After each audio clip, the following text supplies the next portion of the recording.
pues alcemos nuestro canto con viva emoción. Días, amigos y amigas de Patria para Siempre y Patria para Todos. Nosotros le habíamos ofrecido que a partir de ayer lunes íbamos a hacer las conclusiones de la celebración del 57 aniversario de la Revolución. La parte más resaltantes, la parte más brillante de los actos que celebramos para recordar a todos los caídos en aquella revolución, a todos los dominicanos y extranjeros que cayeron en aquella revolución, que no debe volver a darse en la República Dominicana, porque entendemos que aquellos acontecimientos nos dejaron una gran lección, la gran lección de fabricar la paz, la gran lección de fortalecer nuestras instituciones democráticas, la gran lección de que para que en este país se arreglen las cosas de manera definitiva, lo que hay que hacer es que se cumpla con la ley y punto. Sin embargo, nos vamos a referir a un comentario que en el marco de lo que es esa cantidad de opiniones que se vertieron sobre la Revolución de Abril, hizo el comentarista Julio Martínez Poz, quien hizo señalamientos que nos obligan a aclarar. Vamos a escuchar 4 minutos, 5 segundos de las declaraciones que él dio en 15 minutos y 13 segundos. Nos vamos a referir de manera breve, tal vez, a esos 4 minutos, 5 segundos, y de mañana en adelante seguiremos aclarando las cosas que se plantearon hasta los 15 minutos y 13 segundos. Vamos a escuchar esos 4 minutos y 5 segundos de la voz de Julio Martínez Poz. Pasamos a la conmemoración del 57 aniversario de la gesta de abril de 1965. Insisto en que a nosotros nos ha nubilado un poco la visión, el sesgo ideológico con el que vemos los acontecimientos. Y cuando el acontecimiento de abril, que tiene cientos y cientos de publicaciones, yo creo que tiene que ser un acontecimiento sobre el que se haya escrito tanto como sobre Trujillo, o debe ser después de Trujillo, o comparativamente con Trujillo, el acontecimiento del que más se haya escrito. Usted se encuentra con cientos de obras sobre la Revolución de Abril, pero casi todas con el mismo sesgo, con la presentación del acontecimiento de una forma que no es completa, porque el acontecimiento de abril se presenta como el resultado de un levantamiento para el restablecimiento de la constitucionalidad que se quebró en 1963. Y esa es la lectura que predomina sobre la Revolución de Abril. Esa fue la guerra que se hizo para restablecer a Juan Bosch. Y ese fue el levantamiento que provocaron los militares bochistas junto con el PRD para restablecer a Juan Bosch. Bueno, la verdad es que esa no es la historia de esa guerra. Ese fue una derivación de ese acontecimiento. Ese fue un curso que tomó ese acontecimiento, pero ese acontecimiento no se gestó, no se generó con ese propósito. Por eso los resultados posteriores lucen tan frustratorios. Pero si no entendemos por qué se gestó la Revolución de Abril, no vamos a entender los resultados posteriores. No. La Revolución de Abril fue una conspiración que empezó a gestar un grupo militar que era mayoritario dentro de las Fuerzas Armadas y que tenía realmente un gran predominio, que se denominaba el Grupo de San Cristóbal, y ese grupo militar, el objetivo que tenía era provocar el regreso de Joaquín Balaguer al poder. El triunvirato descubre la conspiración del Grupo de San Cristóbal y desmantela a ese grupo, enviando a una parte de sus cabecillas al exilio. Al salir al exilio, los cabecillas de la conspiración, entonces otro sector le da continuidad a la conspiración, a la conjura, pero la encausa hacia otro objetivo. Y ahí es que entran los denominados militares bochistas. Y entonces la lectura que termina predominando es que el acontecimiento se da para el restablecimiento de Bosch. Bien, escuchado esto, ustedes oyeron hablar del término sesgo ideológico. ¿Qué es sesgo ideológico? Sesgo ideológico se puede entender como que existe un alejamiento de la verdad con respecto a lo que la gente piensa. O sea, lo que hemos planteado, que la revolución fue constitucionalista, que fue para reponer al profesor Juan Bosch, volver a la Constitución de 1963, como que eso, mediante el sesgo ideológico, se han omnibulado la mente de algunas personas. Eso planteó el distinguido periodista. Sigue argumentando la doctrina que en el sesgo ideológico la gente tiende a glorificar sus intereses y sus actos, especialmente los de la clase a la que pertenece. Señores, si los militares constitucionalistas no nos defendemos, ¿quién nos va a defender?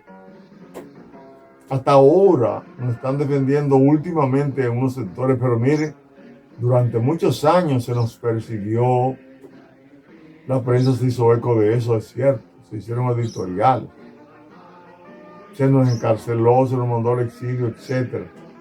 Pero somos nosotros los que hemos sufrido la indiferencia, por ejemplo, de los gobiernos que han venido, muchos de los cuales estuvieron vinculados al profesor Juan Bosch y no han concluido con resolver el problema de un grupo de personas, de militares que actuaron conforme al mandato del artículo 161 de la Constitución de la República de 1963, el cual expresa que las Fuerzas Armadas son esencialmente obedientes a políticas y no deliberantes, en su artículo 161, y sigue añadiendo que el objeto de su creación y su existencia es defender la independencia e integridad de la República, mantener el orden público, la Constitución y las leyes.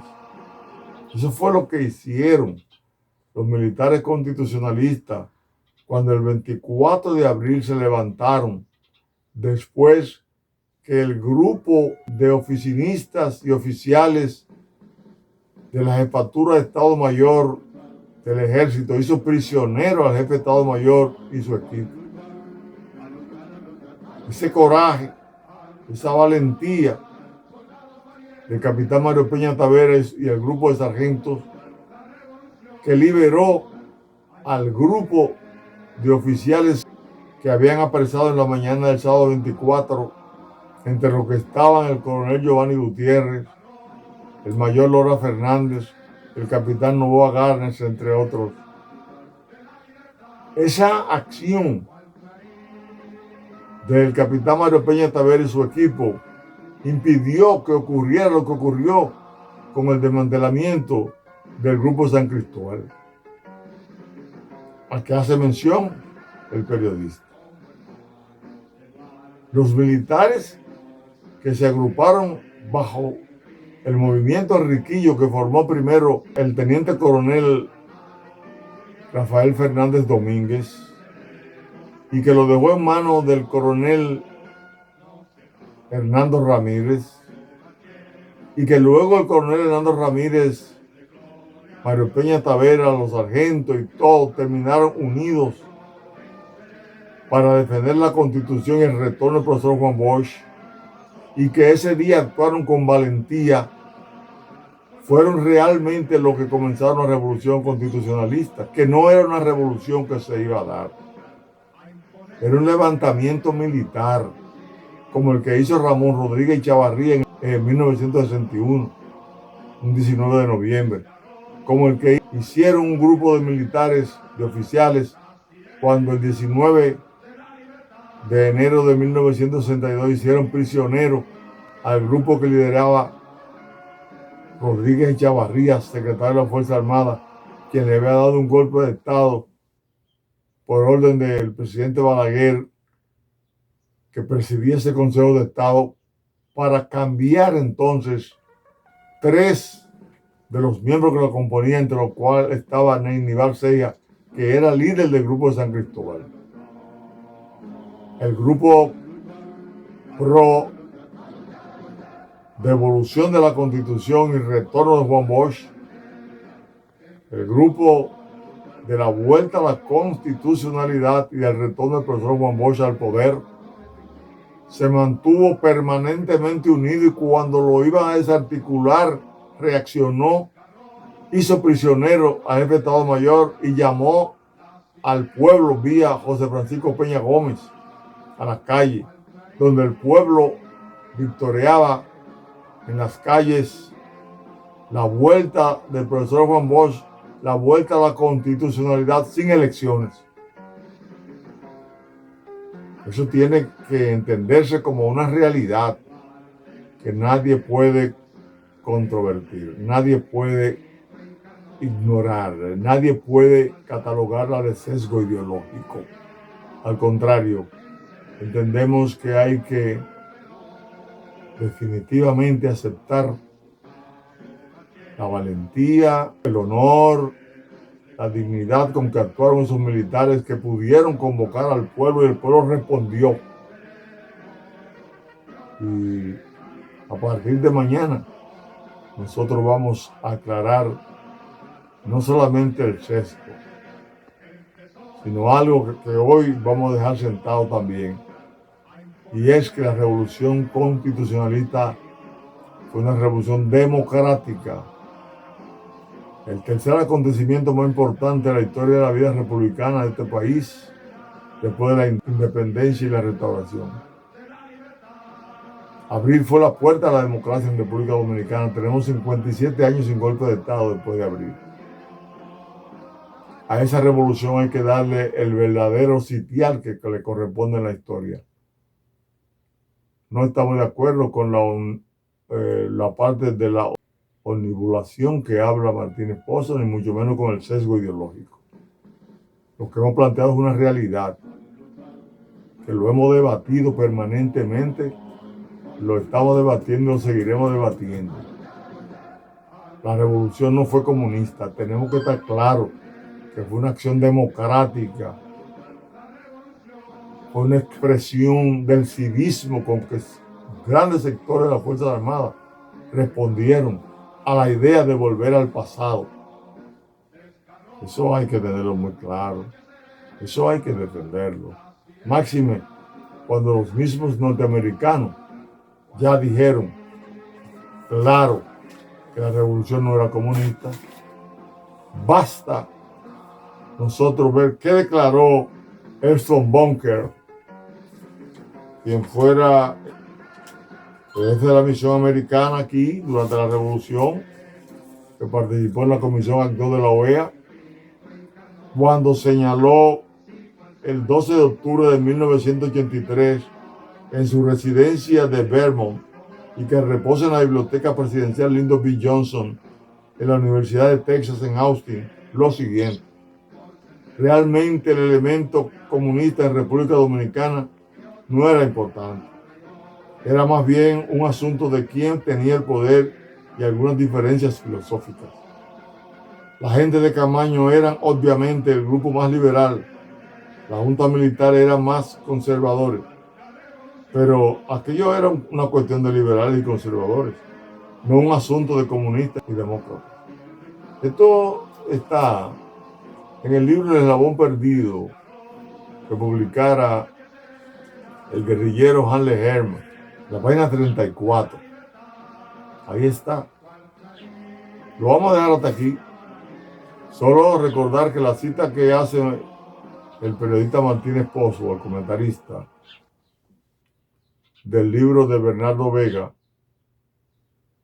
cuando él hace entender que los informes estaban muy cerca de la realidad, que eran ciertos. Esto de Elson Bunker desmiente. La revolución constitucionalista no tenía la oportunidad de convertirse en lo que ocurrió en Rusia con la revolución de febrero y octubre de 1917. Esa es una extrapolación que podríamos entender, podría confundir a la sociedad dominicana, que hoy debe entender el valor de la revolución constitucionalista. No nos podemos desviar. Y le ponemos atención a ese término, que lo pudimos haber dejado pasar, porque realmente, en la medida en que se está sembrando un conuco, y algunas brotan, algunas hierbas que pueden hacerle daño a los frutos sembrados, hay que buscar la manera de extirparlo. Nosotros lo vamos a dejar hasta aquí. Mañana continuaremos analizando la posición del periodista Martínez Pozo. Hasta mañana, si Dios quiere. A luchar, soldados valientes, empezó la revolución a imponer